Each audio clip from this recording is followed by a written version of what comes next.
aí, pessoal? Hoje nós iremos trabalhar um pouquinho diferente antes de começar no conteúdo propriamente dito, tá? Hoje nós iremos começar até que, enfim, a produção nacional a partir do romantismo, beleza? Só que antes a gente precisa fazer essas discussões sobre as contextualizações históricas literárias, tá bom? Vamos lá. Observe bem o que foi que eu fiz aqui no quadro. Já deixei prontinho para a gente ganhar tempo. Então vamos nós. O que foi que eu fiz? Fiz divisões literárias utilizando o pincel preto, né, tinta preta, e coloquei aqui, vejam só, trovadorismo, humanismo, classicismo, quinhentismo, barroco e arcadismo, romantismo, que é o assunto que nós iremos começar hoje, as produções realistas, subdivididas em realismo, naturalismo e parnasianismo, seguido de simbolismo, pré-modernismo e, por fim, o modernismo, certo? Essas divisões todas que eu acabei de falar, do trovadorismo ao modernismo, nós chamamos de divisões literárias ou divisões artísticas ou divisões estéticas, ok? Vocês perceberam que aqui eu fiz tipo uns pontilhõezinhos? Exemplo, trovadorismo, humanismo e classicismo. Aí eu faço o pontilhão. Perceberam? Quinhentismo, barroco e arcadismo. Eu faço outro pontilhão, ok? E o romantismo em diante. O que é que acontece? Eu fiz 3 divisões aqui, perceberam? E nessas divisões eu coloquei literatura europeia, que vai do trovadorismo ao classicismo, literatura colonial, que vai do quinhentismo ao arcadismo, e a literatura nacional, que nós iremos começar hoje, do romantismo ao modernismo. Essas divisões, literatura europeia, literatura colonial e literatura nacional, aqui é chamada de divisão ou divisões histórico-literárias. O que é que significa isso? Que nós temos estudiosos denominados historiadores da literatura. São aqueles críticos literários que fazem um estudo ou estudos acerca de um determinado contexto histórico, onde as produções literárias vão refletir essas transformações histórico-sociais, entenderam? E ficcioná-las, porque a literatura é arte, e quanto arte, a literatura se apropria da realidade e ficciona a mesma. Ou seja, transmuta, esse é o papel da arte, certo? É transmutar a sociedade e através das palavras. Entendido, pessoal? Pois muito bem. Aqui embaixo, se vocês observarem, eu fiz o seguinte, coloquei utilizando a tinta vermelha. Trovadorismo e humanismo, que fazem parte da literatura europeia, teve como contexto histórico a Idade Média.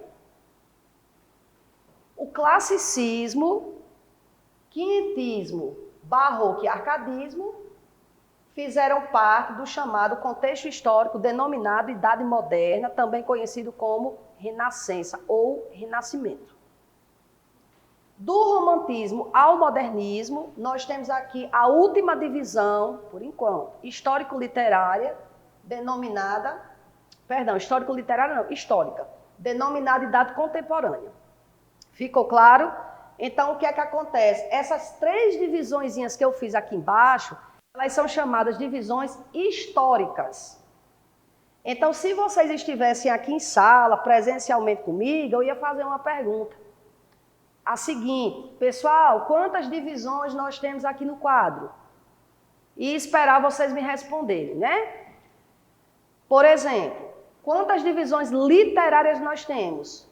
1, 2, 3, 4, 5, 6, 7, 8, 9, 10, 11, 12, 13. Ou melhor, aqui só conta como 1, então nós temos 12 divisões. Porém, aqui são 3 movimentos literários que estão no grupo só, tá? Depois que a gente vai estudar isso direito, tá bom? Então vamos de novo. 1, 2, 3, 4, 5, 6, 7, 8, 9, 10, 11. Na verdade são 11, eu disse 12, até me equivoquei. 11 divisões literárias. Beleza. Quantas divisões histórico-literárias? 3. Literatura europeia, colonial e nacional. Quantas divisões históricas? 3. Média, moderna e contemporânea. Ficou claro? Pois muito bem. O aluno diz, qual a importância de nós sabermos isso? Toda a importância. Por quê? Porque a literatura dialoga com a história, né? A literatura não é história, mas ela transforma a história, digamos assim, tornando-a fictícia, de uma certa forma, né? Não entenda fictícia assim, só imaginação não, é a questão que eu falei para vocês, a transmutação, tá? Para poder refletirmos e encontrarmos outros espaços de possibilidades, tá bom? Então vamos lá prosseguindo. Por que que essas literaturas, trovadorismo, humanismo e classicismo, foram denominadas europeias? Porque ocorreram na Europa. Qual é a base da referência europeia para nós, brasileiros? Portugal. Por quê? Pela colonização, ok? Então, essas produções literárias não ocorreram no Brasil, elas somente ocorreram em Portugal, mas, de uma certa forma, elas irão influenciar ou interferir de forma direta ou de forma indireta nas produções literárias desenvolvidas aqui no Brasil, ok? Pois muito bem. Nesse segundo grupão que eu coloquei aqui, nós temos quinhentismo, barroco e arcadismo dentro da produção denominada literatura colonial, que inclusive foram os assuntos que nós já concluímos. Então eu quero que vocês observem o seguinte. Por que que o quinhentismo, barroco e arcadismo foram denominados de literatura colonial? Por quê? Porque ocorreram no período em que o Brasil estava na condição de colônia de Portugal. Então nós temos que tirar algumas conclusões daqui. Pensem na prova do Enem, viu? Vamos lá. Podemos, portanto, se o período aqui era colonial, podemos, portanto, compreender que essas produções ocorreram no Brasil. Mas elas não são do Brasil, entenderam? Por que que elas ocorreram no Brasil? Porque a maioria dos textos aqui produzidos, eles foram, digamos assim, construídos, na maioria deles, pelos portugueses, que aqui estiveram na condição de colonizadores. Então, significa o quê? Que aqui não podemos falar numa literatura nacional ou numa literatura brasileira. Por quê? Conforme eu disse há pouco, a maioria dos textos que foram aqui produzidos no período colonial, quem produziu esses textos foram os colonizadores que estavam aqui. Não todos, gente, alguns, tá? Pois muito bem. E a partir de hoje, nós iremos começar a produção nacional, a partir do romantismo, certo? Então, o romantismo, as escolas realistas, formadas pelo realismo, naturalismo, parnasianismo, simbolismo, pré-modernismo, modernismo, estão dentro do grupo histórico-literário denominado nacional. Por quê? Porque a partir daqui nós poderemos falar em uma literatura do Brasil, ou seja, feita aqui por brasileiros, interessados, de cada um a sua forma, em expressar o sentimento nacionalista que nascerá a partir da emancipação do Brasil em relação a Portugal. Emancipação, entre aspas, tá certo? Com a independência. Lembrem-se da independência do Brasil, que ocorreu em 1822. Pois muito bem. Observem bem. Se eu pergunto a vocês, pessoal, qual foi a primeira produção literária, por assim dizer, do período colonial? A primeira, a gênese, onde tudo começou. Vocês vão dizer, quinhentismo. Muito bem. Quinhentismo constituiu uma escola literária? Não. Então eu faço outra pergunta aos senhores. Fiquem atentos para esses elementos.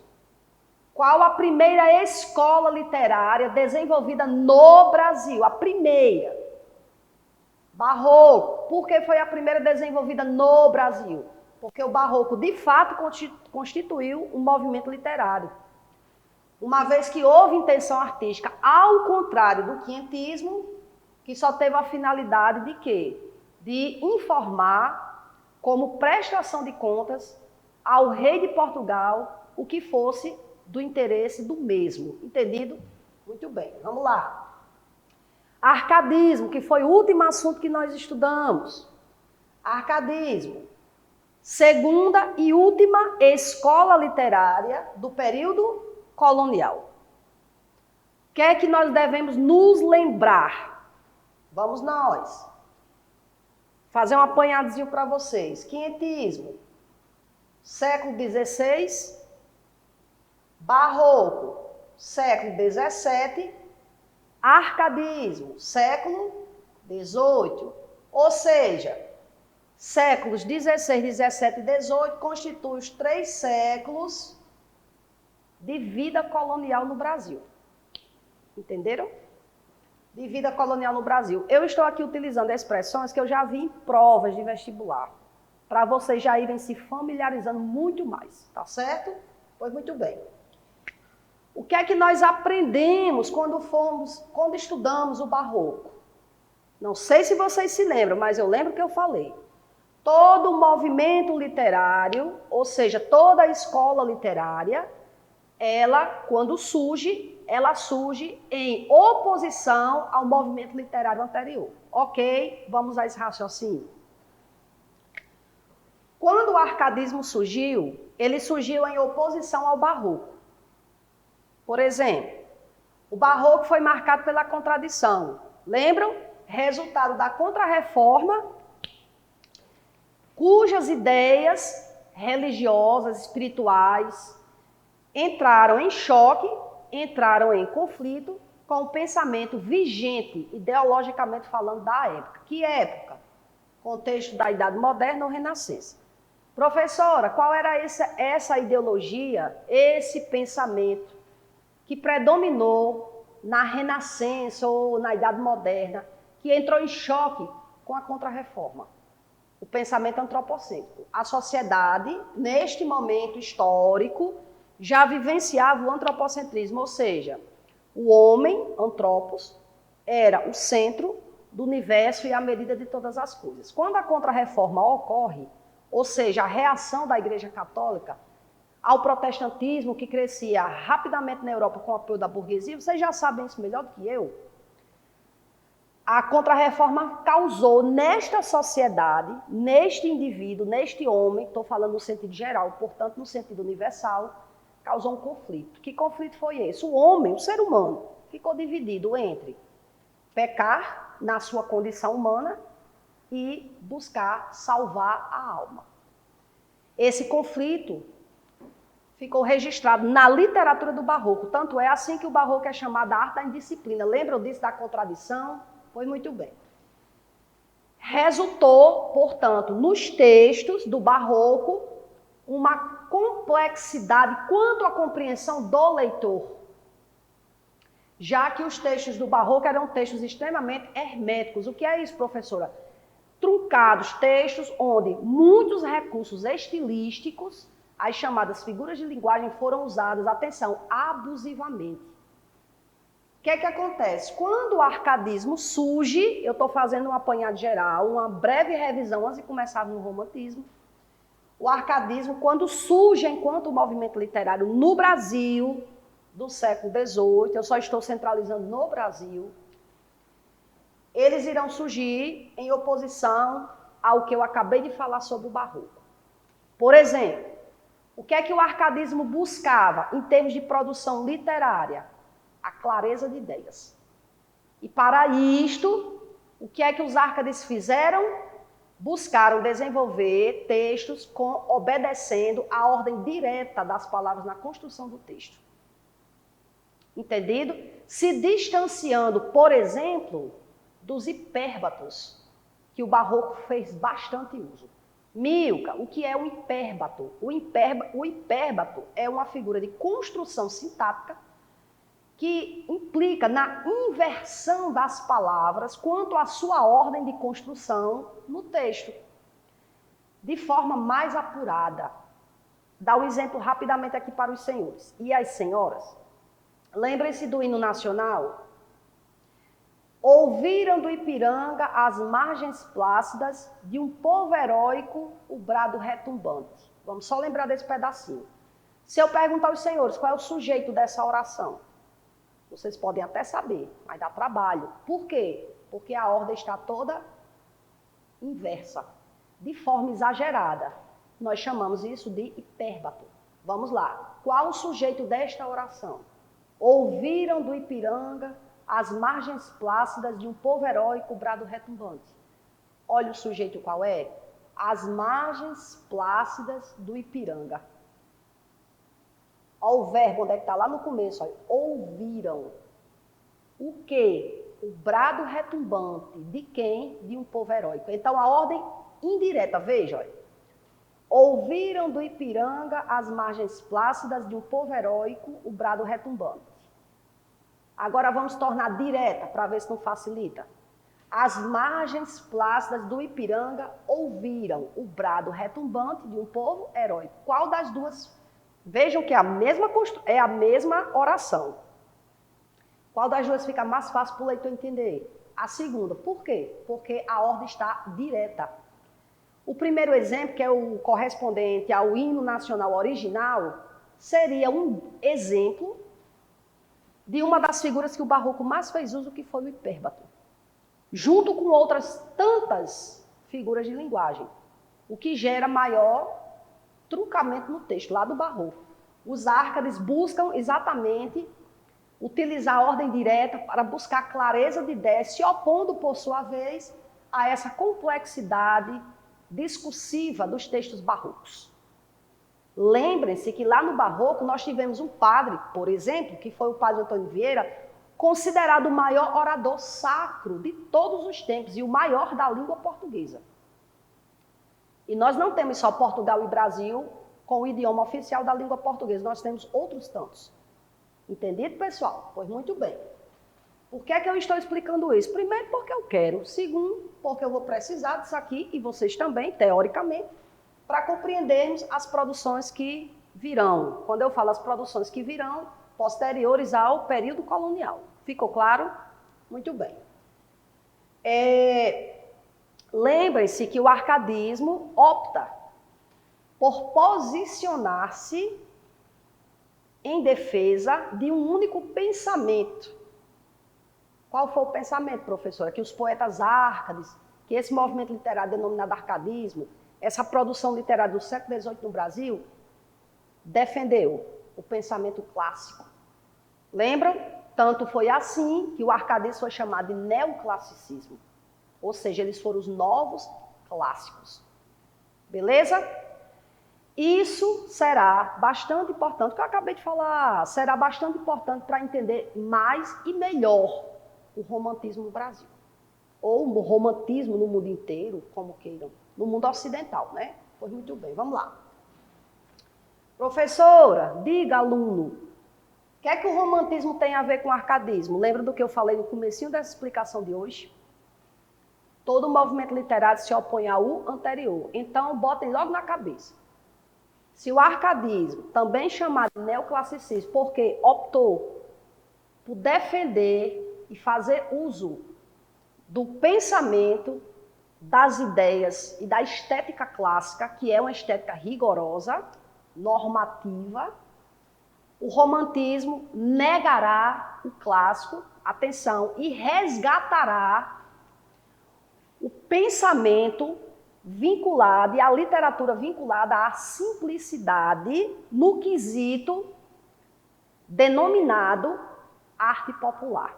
Aí vocês vão se lembrar, quando nós estudamos a teoria 2, estudo do poema, eu expliquei para vocês qual o momento histórico em que a arte ela foi considerada popular. Lembram? Vamos lá, se não lembram, eu vou relembrá-los.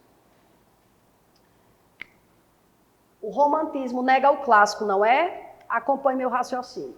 Portanto, negará o arcadismo, negará em parte o barroco. Aí o aluno diz, eu não entendi, por que é que nega em parte o barroco?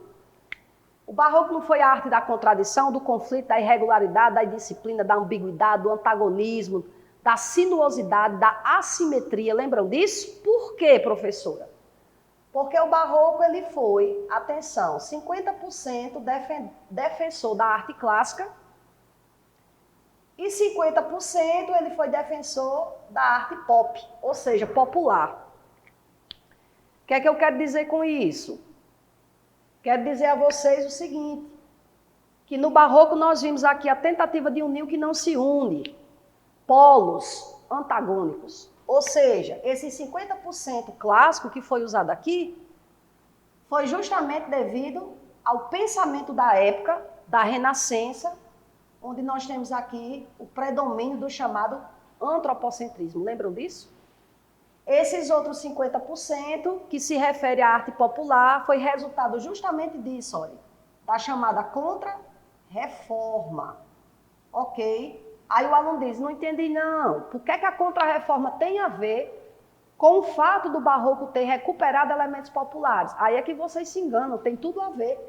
Quando eu falo em contra-reforma, falo em reação da Igreja Católica. Qual foi o momento histórico em que a Igreja Católica se fez a instituição mais poderosa? No entanto, se dizia intermediária entre Deus e o homem, ou seja, nós, seres humanos, só teríamos direito à salvação, claro, se nos arrependêssemos verdadeiramente dos nossos pecados, mas precisávamos, mesmo assim, da Igreja Católica como intermediária. Qual foi o contexto histórico? Em que ela foi a grande senhora da época. Contexto histórico de Idade Média. Então, vocês observem bem, a arte clássica, ela nasce na Idade Antiga, dentro da divisão histórica tradicional, não é? Lá na Grécia, depois o clássico é retomado na Itália renascentista, neste período histórico aqui, mas a arte popular, ela nascerá, conforme vocês já sabem, no período denominado Idade Média. Aí vocês vão se lembrar que foi na Idade Média, historicamente falando, em que o pensamento espiritual, denominado tecnicamente teocentrismo, se fez. Esta, portanto, é a relação em que eu faço uso e faço o relacionamento da arte popular vinculada ao seu nascimento na chamada Idade Média. Então, significa o quê? Que o romantismo, assunto que nós iremos começar hoje, nega a arte clássica, portanto, nega literariamente elementos árcades, em parte nega o barroco, portanto, nega do barroco a parte clássica, resultado do contexto histórico em que esse movimento está inserido, o período chamado de Idade Moderna ou Renascença. O quinhentismo, não há interferência alguma nas produções do romantismo, por quê? Porque o quinhentismo nem formou uma escola literária, lembram disso? A finalidade era prestação de contas. Portanto, os textos do quinhentismo foram responsáveis pelos primeiros registros, digamos, da chegada dos portugueses aqui e os seus primeiros contatos com esta terra e sua gente, no caso, os indígenas. E aí, nós sabemos que lá na produção europeia, preste bem atenção, quando eu falo em classicismo, o próprio nome já está dizendo, valorização da arte clássica. O humanismo não constituiu um movimento literário, foi apenas um período de transição, então guarde isso aqui para nós darmos sequência, que o romantismo irá recuperar elementos da literatura do trovadorismo, que foi, de fato, a produção estética da chamada Idade Média, onde, por sua vez, nasce o que nós chamamos de arte popular, que será, por sua vez, utilizado no romantismo como negação ou reação à arte clássica, que, no caso pontual do nosso romantismo, está alojado aqui no arcadismo. Ok? Esse apanhado geral que eu fiz foi com a pretensão não pretensiosa, em termos de arrogância, para fazer uma introdução do que nós iremos estudar no romantismo. Tudo isso que eu fiz, eu intencionei fazer uma breve revisão, bem geral, em suas divisões literárias, históricas e históricas, para vocês compreenderem que a literatura não é só autor e obra. A literatura, ela dialoga com todas as ciências humanas e as desumanas também. Entenderam?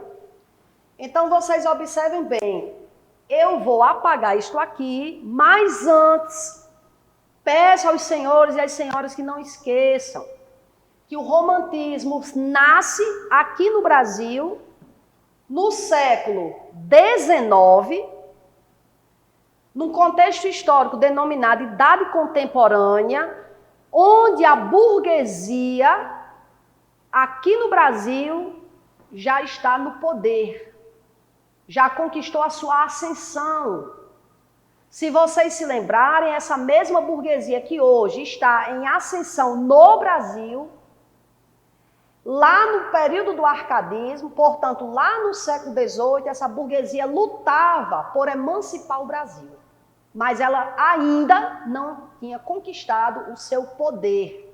Pelo menos o poder que ela ambicionava. Ela, burguesia. Mas agora a burguesia está no poder. O que é que significa, Milton? Muitas coisas, dentre elas, que esse movimento literário que nós iremos começar agora, o romantismo, que constituiu a primeira escola literária nacional, portanto, a primeira escola literária pós-independência, desenvolverá a sua arte em nome desta classe social em ascensão. Por quê, professora? Por muitos motivos que eu não vou contar logo agora, aos pouquinhos, mas já vou falando para vocês. O romantismo será estudado como a arte da burguesia. Guardem essa outra informação.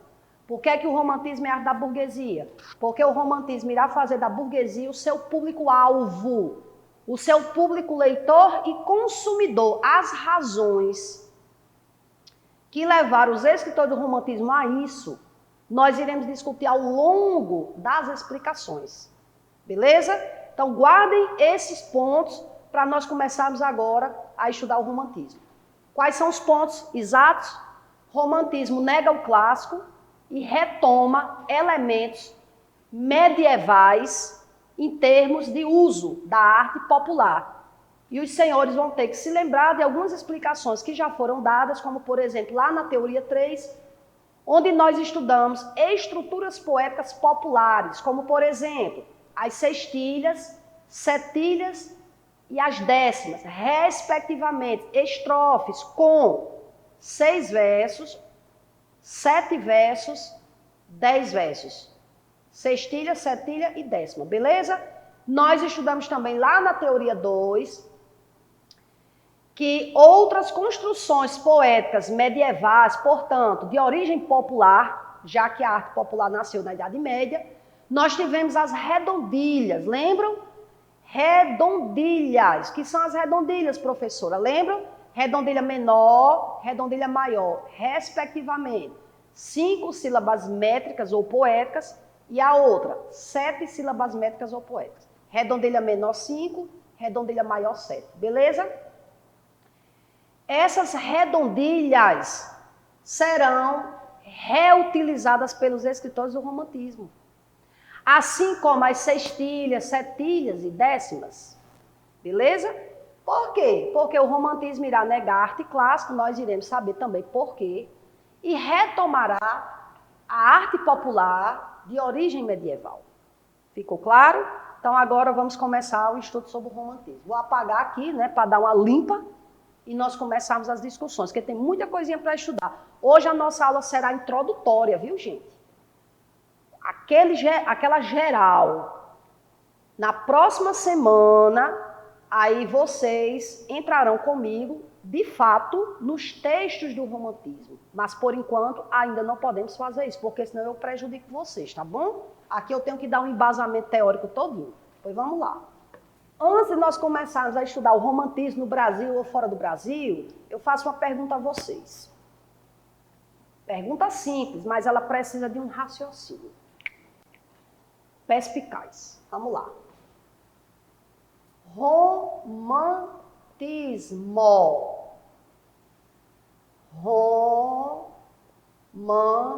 Romantismo. Pronto. Vamos lá. Romantismo e romantismo. Certo? Se eu só ajeitar aqui, né? Que esse ó tá uma tristeza. Olha. Vamos lá. Se vocês estivessem aqui, que eu digo presencialmente, vocês estão aí, eu também, né? Mas eu queria que vocês estivessem aqui comigo. Estou vendo aqui, olha, para as cadeiras, chega a dar uma tristeza. Mas é temporário, gente, Deus quiser. Logo, logo nós iremos retornar. Esse logo, logo, claro, é um logo, logo que não será tão logo, mas um dia será, né? Então, olha só. Eu iria perguntar exatamente a vocês assim. Qual a diferença entre o romantismo com R maiúsculo e o romantismo com R minúsculo? Essa seria a pergunta. Com certeza vocês, de alguma forma, iriam responder, né? De alguma forma. Pois vamos lá. Professora, tem diferença? Tem. Uma vez eu perguntei se sala, o aluno disse o tamanho do R. É o cão, né não? Só que não. Nesse caso aqui, não seria a resposta para o que eu perguntei. Romantismo com R maiúsculo é diferente do romantismo com R minúsculo. Por quê? Porque o romantismo com R maiúsculo, vamos colocar o sinal de diferença. O romantismo com R maiúsculo será a chamada escola literária. Preste atenção. E o romantismo com R minúsculo não é uma escola literária, um movimento estético, artístico, não. O romantismo com R minúsculo representa um sentimento, ou seja, um sentimento romântico. Aí o aluno diz, eu não entendi a diferença, eu vou explicar mais ainda. Romantismo com R maiúsculo é uma escola literária. E como é escola literária, ela tem que ter uma data, ela tem que ter um marco de início e de finalização. Ou seja, uma escola literária, independente que seja romantismo ou não, ela não deixa de ser um recorte em dado contexto histórico. Vou ser mais clara ainda. Uma escola literária, seja ela qual for, no nosso caso nós estamos estudando o romantismo, então eu vou focar no romantismo, tá bom? O romantismo com R maiúsculo é uma escola literária, porque como toda escola literária, ela tem uma data de começo e fim. Por isso, ela é um recorte dentro de um dado contexto histórico. Exemplo, Milka. O romantismo no Brasil deu-se início no ano de 1836. Eu vou só falar por enquanto, depois a gente faz essas anotações. O romantismo no Brasil, repetindo, ele deu-se início em 1836, quando um poeta chamado Gonçalves de Magalhães publicou um livro. E deu nome a esse livro de Suspiros Poéticos e Saudades. Olha como é romântico. Vou repetir. Suspiros poéticos e saudades. Suspiros não é aquele doce. Suspiro aqui está no sentido de você suspirar por alguém. Ou seja, ter aquela saudade latente no peito, né? Aquela saudade que aperta, de modo que você chega, suspira. Suspiros poéticos, ou seja, a poesia que irá representar esses suspiros, né? Essa saudade por amar alguém demais. Suspiros poéticos e saudades. Entenderam aí? Esse foi o nome da primeira obra literária que marcou o início do romantismo no Brasil em 1836. Ou seja, dessa escola literária denominada romantismo. Beleza?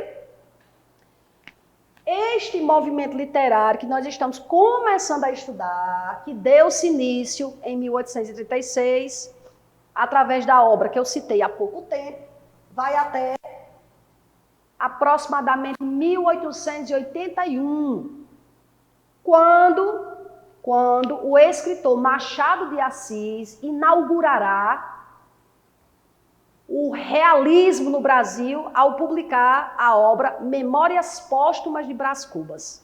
Tenta entender o que eu estou falando.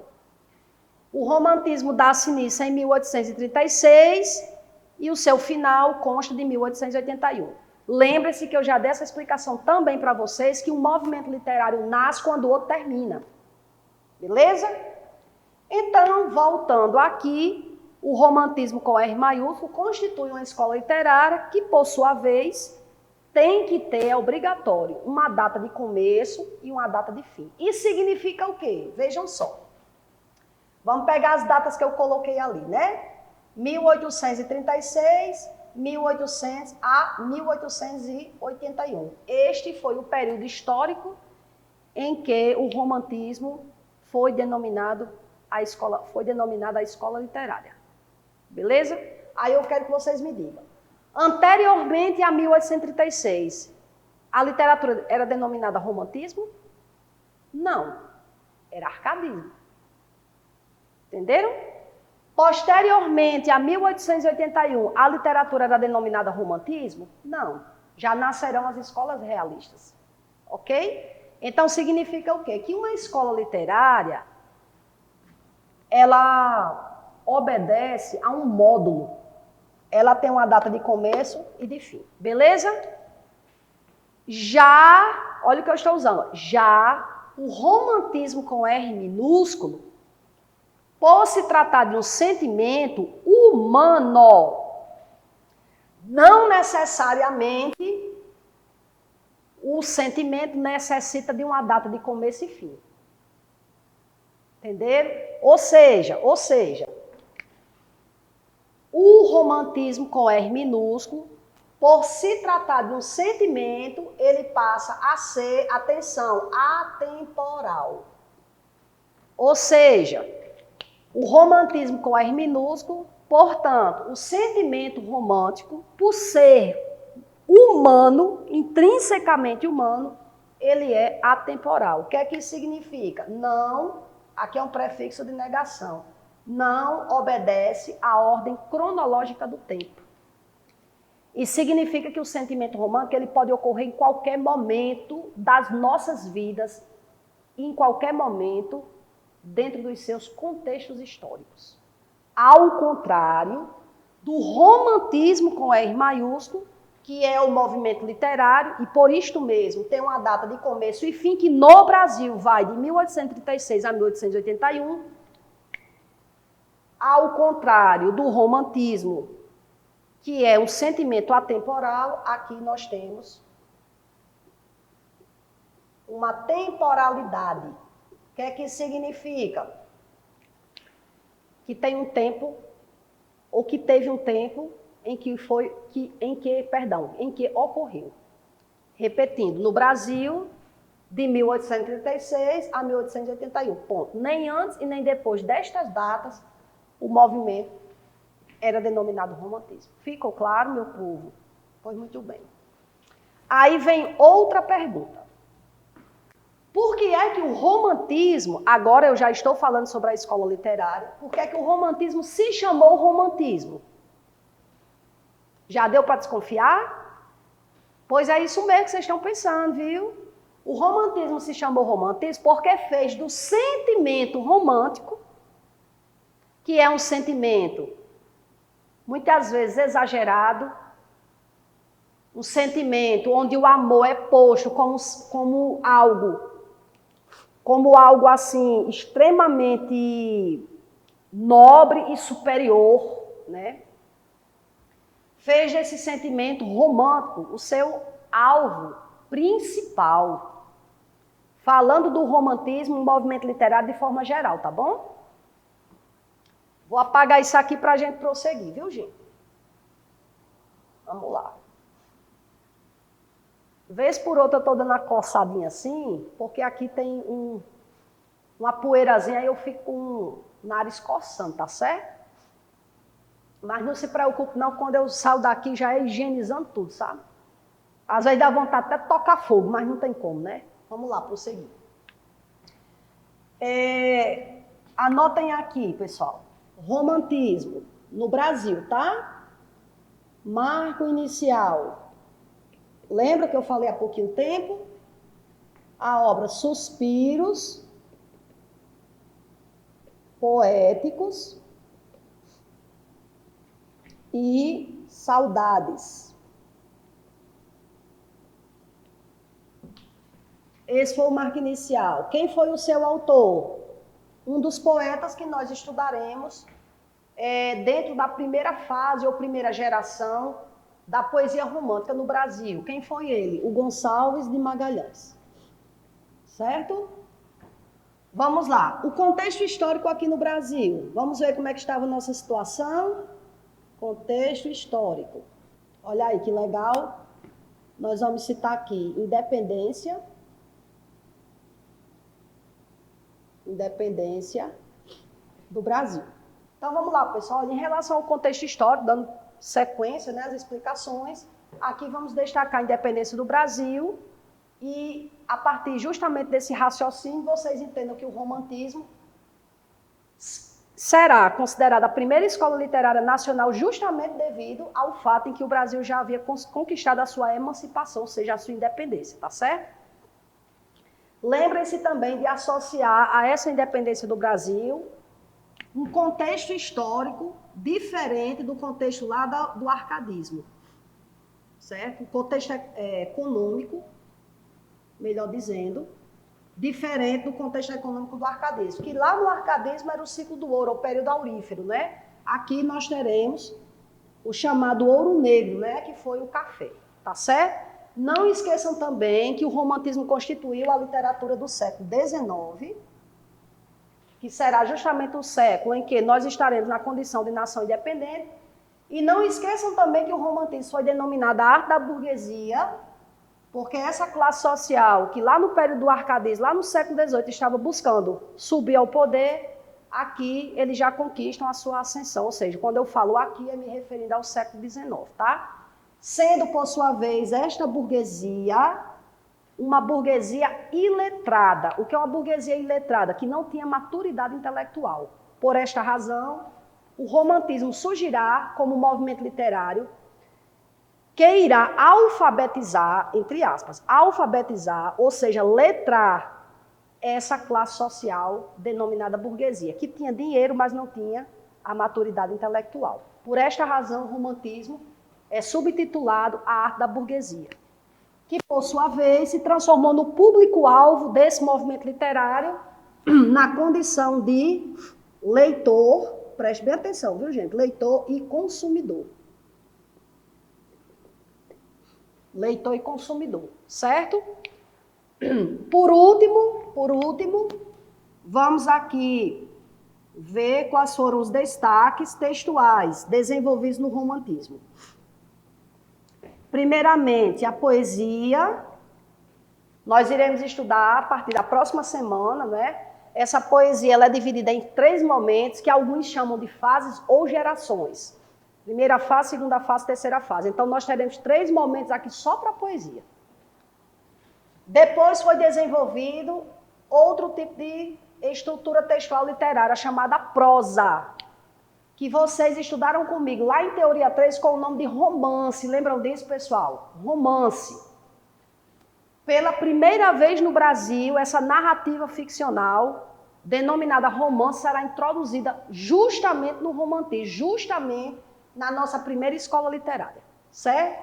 E por último, a produção textual também que se destaca no romantismo foi o teatro. Se vocês me perguntarem, Milka, todas essas 3 produções, todos esses 3 tipos de estruturas textuais literárias, elas se destacaram por igual? Não. Não. Cada uma terá o seu destaque individual. E aí, ao longo das nossas discussões e explicações sobre o romantismo, nós iremos descobrindo esses elementos, tá bom? Então, pessoal, aqui eu me despeço de vocês. Lembrando que a aula de hoje ela foi um apanhado geral, fizemos uma breve revisão e adentramos também no romantismo de uma forma um pouquinho mais generalizada, mas a partir da próxima semana nós iremos estudar pontualmente o quê? Nós iremos estudar pontualmente sobre a poesia da primeira e segunda fases. Entendido?